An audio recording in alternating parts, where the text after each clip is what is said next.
Selamat pagi, selamat siang, dan selamat malam Bapak Ibu semua. Saya Wahyono. Pada video ini saya akan sharing tentang bagaimana mengajar pemrograman menggunakan Automatic Online Grader secara gratis. Video ini akan sangat bermanfaat bagi Bapak Ibu yang akan mengajar mata kuliah atau mata pelajaran pemrograman di masa pandemi. Sehingga nantinya akan memudahkan dalam pengecekan setiap program yang dibuat oleh peserta didik. Nah, ketika kita mengajar bahasa pemrograman, biasanya tujuan utama dari pengajaran itu adalah untuk mengasah kemampuan peserta supaya mampu membuat program secara mandiri. Entah itu menggunakan bahasa C++, menggunakan bahasa C, atau mungkin menggunakan bahasa lainnya. Nah, bagaimana caranya? Yaitu dengan cara memberikan banyak contoh dan juga memberikan banyak latihan di mana siswa atau mahasiswa dapat membuat program secara mandiri. Tentunya ketika kita memberikan banyak contoh dan latihan, ada banyak yang harus kita periksa apakah program yang dibuat oleh mereka itu sudah sesuai atau mungkin sudah benar. Nah, ini merupakan kendala yang biasanya kita hadapi. Bagaimana caranya kita bisa mengecek apakah program yang dibuat peserta ini sudah benar atau tidak? Mungkin kalau jumlah pesertanya hanya 1, 2 itu tidak masalah. Kita bisa cek manual satu persatu. Tetapi bagaimana kalau seandainya jumlahnya itu sangat banyak? Gitu. Nah, mekanisme yang efisien dalam pengecekan program ini sangat dibutuhkan dalam pembelajaran pemrograman. Oleh sebab itu, pada video ini saya akan sharing pengalaman saya ketika menggunakan Automatic Online Grader dalam membantu pembelajaran pemrograman. Nah, Automatic Online Grader yang saya gunakan pada kelas pemrograman yang biasa saya lakukan itu adalah menggunakan Online GDB. Jadi Online GDB ini merupakan salah satu IDE yang bisa diakses secara online. Nah, apa saja sih keuntungan dan fitur yang bisa kita gunakan yang ditawarkan oleh Online GDB? Jadi yang pertama, di dalam Online GDB ini sifatnya adalah IDE online, sehingga siswa atau mahasiswa dapat mengakses kapanpun dan dimanapun selama mereka punya akses internet. Dan juga tidak perlu melakukan instalasi ulang ketika menggunakan perangkat komputer yang berbeda. Yang kedua, online GDB itu gratis alias tidak berbayar. Dan yang ketiga, adanya manajemen pengumpulan tugas atau latihan yang nantinya bisa didukung dengan fitur pengecekan program secara manual dan juga pengecekan secara otomatis. Dan yang paling penting, online GDB ini bisa mensupport berbagai macam bahasa pemrograman. Oke, kita akan lihat bagaimana sih cara menggunakan online GDB. Oke, pertama-tama, silakan Bapak Ibu membuka website dengan nama onlinegdb.com. Nah, seperti ini tampilannya. Jadi Bapak Ibu, ini adalah tampilan dari onlinegdb.com. Jadi ini merupakan IDE dan juga editor di mana para peserta itu bisa secara online itu melakukan coding atau membuat program atau menulis source code dan juga bisa dieksekusi secara otomatis. Nah, seperti ini Bapak Ibu. Misalnya ini adalah menggunakan bahasa C++. Jadi saya pilih C++ gitu. Jadi di sini kita perlu memilih C++. Kemudian ini kita run. Jadi siswa itu nanti dia akan bisa mengecek apakah program yang dibuatnya itu sudah benar atau tidak, gitu ya. Dan juga ketika login sebagai siswa, nanti mereka bisa meng-save, menyimpannya. Nah, sekarang pertanyaannya adalah bagaimana kalau kita sebagai dosen atau sebagai guru ini memanfaatkan fasilitas ini. Nah, pertama-tama silakan Bapak Ibu sign up. Ya, sign up di sini atau mungkin Bapak Ibu login. Jadi silakan register menggunakan akun Google atau mungkin menggunakan akun Facebook atau mungkin menggunakan email berbeda gitu. Jadi silakan masukkan namanya siapa, kemudian email address siapa, dan kemudian passwordnya apa. Nah, nanti setelah berhasil mendaftar di sini, Bapak Ibu silakan login. Nah, di sini kebetulan saya sudah pernah mendaftar. Jadi saya akan login sebagai pengajar, yaitu sebagai dosen atau mungkin sebagai guru. Jadi saya login dengan cara mengklik Google Plus.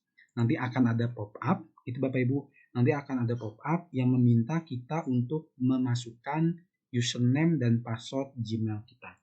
Nah, setelah berhasil login, maka beginilah tampilan yang akan muncul.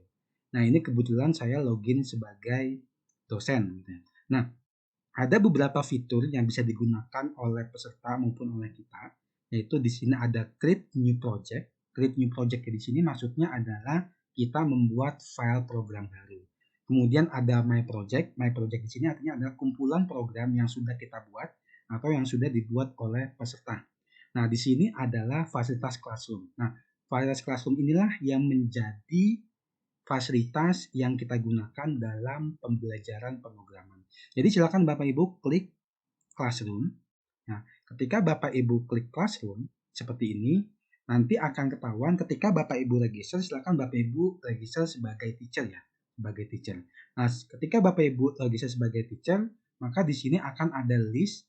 Ya, ini contohnya adalah list daftar kelas di mana kita mengajar pemrograman. Kebetulan kalau di saya pernah mengajar programming 1 tahun lalu, kemudian saya mengajar programming IUP 3 tahun ini, saya mengajar algoritma pemrograman, dan juga saya mengajar programming untuk kelas yang berbeda. Jadi masing-masing kelas ini saya bisa membuatnya. Nah, sekarang bagaimana cara kita membuat kelas baru? Caranya sangat simpel Bapak Ibu. Jadi hanya klik add seperti ini, kemudian misalnya kita membuat kelas pemrograman. Misalnya kelas pemrograman A, maka saya klik kelas pemrograman A. Maka nanti akan muncul kelas baru. Nah, kemudian di dalam kelas baru ini kita bisa klik, maka di sini akan muncul siapa saja siswa atau mahasiswa yang tergabung dalam kelas kita, dan siapa saja guru atau dosen yang menjadi co-teaching, artinya mengajar bersama dengan kita. Jadi kita bisa menambahkan ini sebenarnya. Jadi kita bisa menginvite guru, misalnya kita mengajar tim teaching atau kita mengajar bersama. Kita bisa menginvite guru itu ya dengan memasukkan email. Jadi memasukkan email address atau mungkin memasukkan email ID dari guru atau mungkin dosen gitu.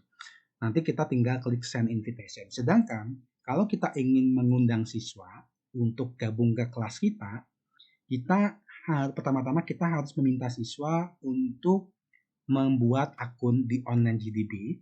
Nah, setelah siswa membuat akun di online GDB, selanjutnya kita akan klik invite students seperti ini. Kemudian link ini itu diberikan ke siswa. Ketika siswa mengakses link ini, maka dia otomatis akan bergabung dengan kelas kita. Gitu ya.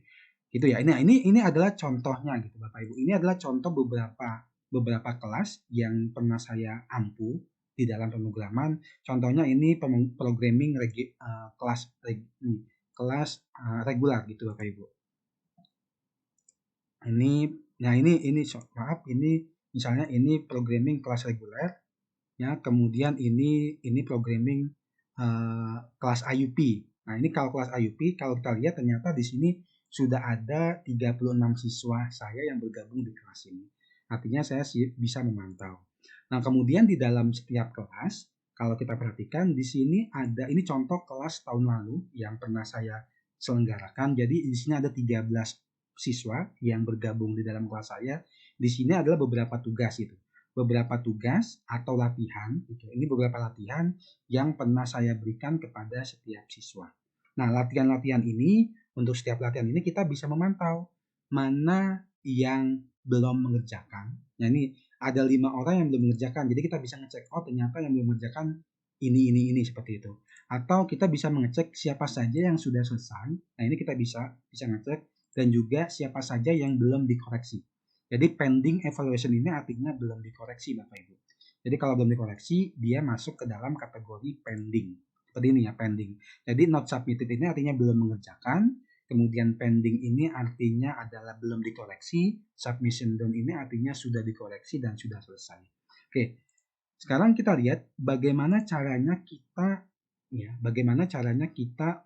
menginvite gitu ya. Menginvite tadi sudah ya Bapak Ibu, menginvite dengan cara menyebar link ini. Bagaimana caranya kita membuat tugas atau membuat latihan kepada siswa. Oke, latihan kepada siswa kita bisa menambahkan assignment pada menu add assignment. Ini Bapak Ibu, add assignment, kemudian kita berikan judul. Misalnya judulnya itu adalah latihan, misalnya di sini Bapak Ibu ya, latihan aritmatika seperti itu. Kemudian silakan di setting due date-nya dengan cara mengklik tombol ini ya Bapak Ibu. Kemudian misalnya due date-nya tanggal 18, jamnya jam berapa? Misalnya saya beri jam 8 malam seperti itu. Jam 8 malam, kemudian selesai. Nah, ini adalah due date-nya. Kemudian perintahnya apa? Perintahnya misalnya buatlah program yang menginputkan gitu ya Bapak Ibu, menginputkan dua buah bilangan integer positif ya, menginput bilangan positif, kemudian mengeluarkan, kemudian menambahkan gitu ya Pak, menambahkan kedua bilangan tersebut dan gitu ya, kedua bilangan tersebut dan menampilkan pada layar seperti ini, menampilkan atau mungkin mengoutputkan gitu Bapak Ibu, menampilkan atau mungkin mengoutputkan, menampilkan pada layar atau mungkin sebagai hasil, menampilkannya gitu ya sebagai hasil. Nah, kemudian setelah kita buat kontennya, selanjutnya kita pilih bahasa apa yang akan kita gunakan untuk tugas ini. Nah, di sini kalau kita lihat banyak sekali bahasa yang disupport oleh OnlineJDP. Mulai dari C, C++, kemudian ada Java, Python, PHP, dan seterusnya. Kita akan coba menggunakan C++. Kita coba C++. Nah, kemudian setiap program yang dikumpulkan oleh siswa itu bisa dicek secara manual ataupun bisa dicek secara otomatis. Gitu ya. Bisa dicek secara manual atau bisa dicek secara otomatis. Kalau kita mengecek secara manual, maka kita harus mengecek satu persatu. Tetapi kalau kita cek secara otomatis, maka kita harus meng-create input dan outputnya apa. Oke, kita contohkan, kita menggunakan otomatis. Maka kita pilih automatic input dan output testing. Nah, kemudian test case ini adalah uji. Jadi uji data input untuk diuji dan juga data output untuk diuji. Nah, karena di sini soalnya adalah membuat program, inputnya dua buah bilangan integer positif, kemudian outputnya itu adalah hasil penjumlahannya, maka untuk test case yang pertama, misalnya ini adalah test case 1 ya Bapak Ibu. Inputnya itu 2 dan 4, maka outputnya adalah 6. Gitu. Berarti kita klik OK. Ini adalah test case yang pertama. Test case yang kedua, kita buat 02. Ya, kemudian inputnya misalnya 45, berarti ini outputnya adalah 9. Kemudian kita OK. Kemudian test case yang ketiga, misalnya ini 5, ini 6, ini 11. Oke. Kemudian test case yang keempat, misalnya ini 7, ini 8, ini 15. Oke. Kemudian test case yang terakhir, misalnya test case yang kelima, itu inputnya 1, 2, outputnya adalah 3. Oke, artinya di sini kita punya 5 test case. Sehingga nanti ketika siswa mensubmit tugasnya, otomatis oleh OnlineJDP akan diproses dan juga dites menggunakan 5 test case yang kita create. Gitu ya. Nah, kemudian ini kita grading. Grading ini biasanya kalau off, kalau on artinya kita memberikan nilai. Misalnya dari 5 test case ternyata peserta hanya benar 4. Berarti nilainya 80 gitu.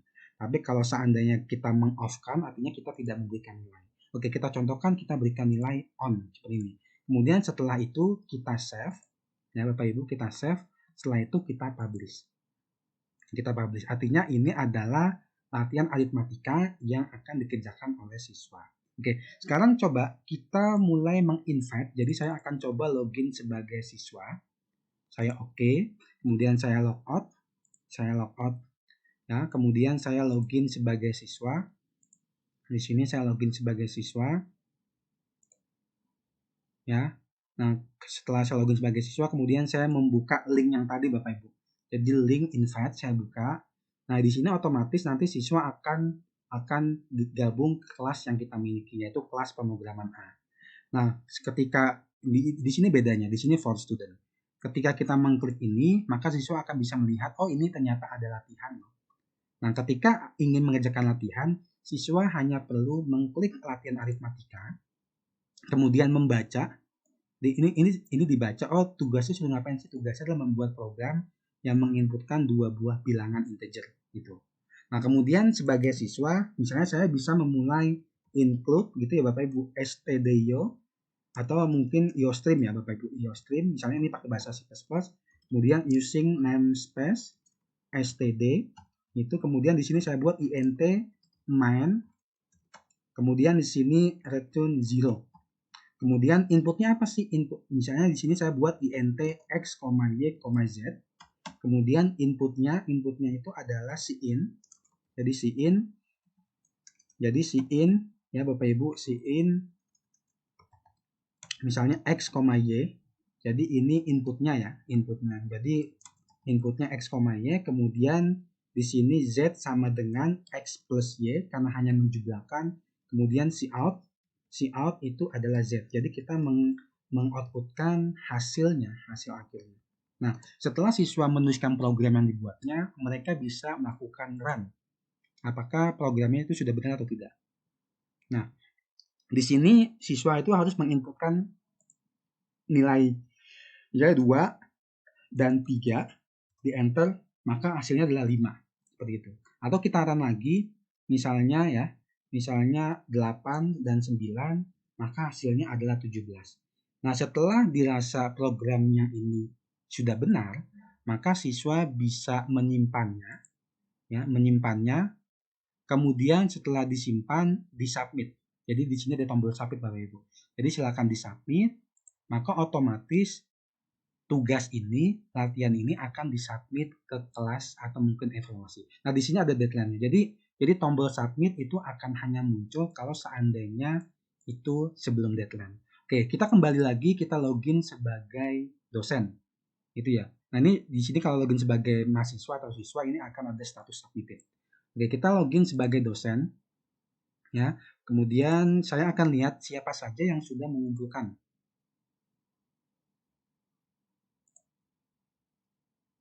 Saya login sebagai dosen, kemudian saya masuk ke kelas saya. Di sini ternyata ada satu yang sudah mengumpulkan, tapi pending evaluation. Kemudian kita klik. Ya. Oh, ternyata dari 5 test case yang kita buat, 5-5-nya benar. Gitu. 5-5-nya benar. Nah, kalau seandainya Bapak Ibu ingin melihat source code-nya, tinggal klik nama mahasiswanya atau nama mahasiswanya, kemudian dicek. Oh, ini sudah benar belum ya? Oh, ini ternyata sudah benar. Kemudian saya coba dulu. Benar nggak sih programnya yang diciptakan oleh siswa ini? Misalnya saya masukkan 2, 3, oh ternyata hasilnya 5. Oh, ternyata benar. Kalau sudah benar, Bapak Ibu bisa menandai selesai. Jadi di sini ada mark, grade, and done. Bapak Ibu klik, kemudian masukkan nilainya berapa. Nilainya 100, maka ini done. Artinya siswa yang bersangkutan akan mendapatkan nilai 100. Nah, ini adalah contoh siswa yang sudah mengerjakan dan nilainya 100. Artinya dari 5 tes, dari 5 tes case, 5-5-nya benar, otomatis nilainya 100. Karena bisa jadi Bapak Ibu menilainya itu apakah programnya benar dengan cara melihat input outputnya, sekaligus Bapak Ibu perlu mengecek apakah source code-nya itu benar atau tidak. Ataukah source code-nya mungkin copy dari siswa lainnya atau mungkin copy dari mahasiswa lainnya. Seperti itu. Nah, saya kira itu Bapak Ibu yang bisa saya sharingkan pengalaman saya menggunakan online GDB dalam membantu pengajaran mata pelajaran atau mata kuliah pemrograman. Semoga bermanfaat. Terima kasih. Sampai ketemu di video selanjutnya.